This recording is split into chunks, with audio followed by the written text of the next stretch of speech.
Hi, Stephen Pilkington here with Doug from 7 Star Home Advisors, and we're going over some common inspection items that we encounter whenever buyers are going to be purchasing a property. So, Doug, tell us what we got here.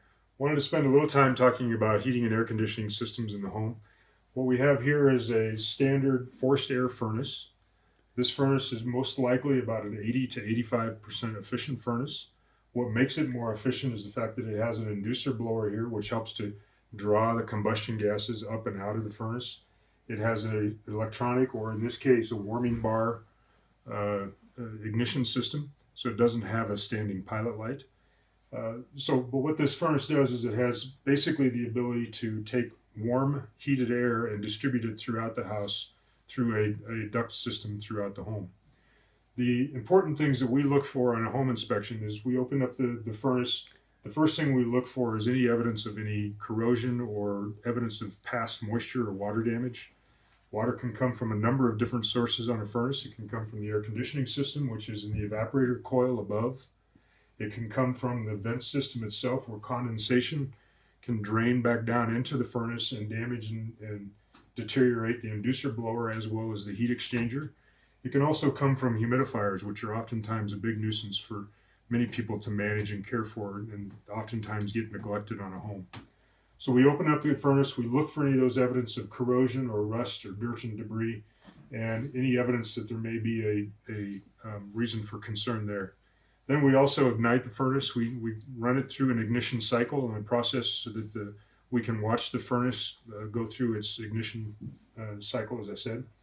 And in that, we're looking to make sure that there's no evidence of distortion of the flame or distortion of the ignition process that might give us reason to suspect that there's some problems with the heat exchanger inside the furnace. We can't visually see the furnace or the heat exchanger inside the furnace, but we want to see any evidence that suggests there might be reason to have a HVAC professional look deeper if there is a concern. Okay. We're also, with the furnace, we're also looking to make sure that there's good airflow and good return air supply to the furnace. Oftentimes, one of the biggest distorters of return air supply is a filter. And the fact that homeowners tend to not change their filters as often as they should, it can greatly reduce the airflow through a system, which just really destroys the efficiency and therefore costs you more money to operate the furnace on a regular basis. How often should a homeowner replace those filters? It really depends a lot upon your lifestyle. Mm-hmm. If you have pets and you have other activities in the house that create more dirt and dust and debris, you'd likely want to change it on a monthly basis. Okay. If you have a relatively clean house with fewer people living in it and maybe no pets, then you can get by with every 30 to 90 days. But it's really important. It's a very low cost way for you to improve the health of your furnace and extend the life and the longevity of the furnace. Okay, fantastic. And I know I've gotten this question before.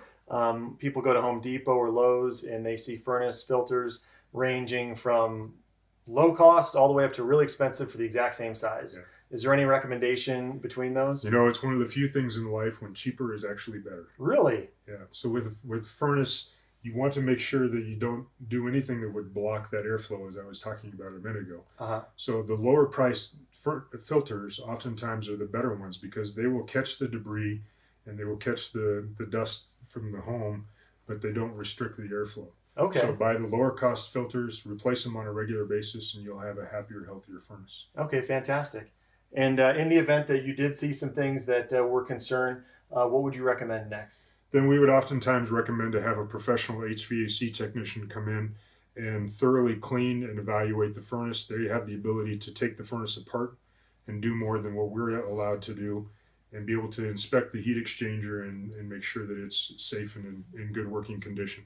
If there is any damage to a heat exchanger, that can be a source of carbon monoxide into the home and can create a significant safety concern. Typically, we don't see that in furnaces that are less than the 25 years of age. Mm-hmm. But sometimes when we inspect some of the older homes with much older furnaces, that heat exchanger becomes a real focal point for us to make sure that there's no evidence that there's a problem with carbon monoxide or combustion gases entering into the living space of the home. Okay, and I think I remember you saying every 6 months to 12 months is how often you should have your furnace cleaned out? Yeah, we would highly recommend for all homeowners to just get on a regular schedule. You can oftentimes with many HVAC contractors, you can get on a recurring schedule to have it cleaned and inspected, usually in the spring before the cooling season, and then again in the fall before the heating season, so that you're getting a good coverage of making sure that the furnace is in good, healthy condition. So right before the times that it's going to get really used a lot. Exactly. Okay, fantastic. And one other thing that we might recommend is if you haven't gotten it cleaned in a while and you're thinking about listing your property, it may just be advantageous to take that extra step and go ahead and get it cleaned, get it certified that it's in proper working order now, and it'll save you that headache later. So Sure. thank you very much, Doug, and thanks for tuning in, and we'll see you on the next inspection.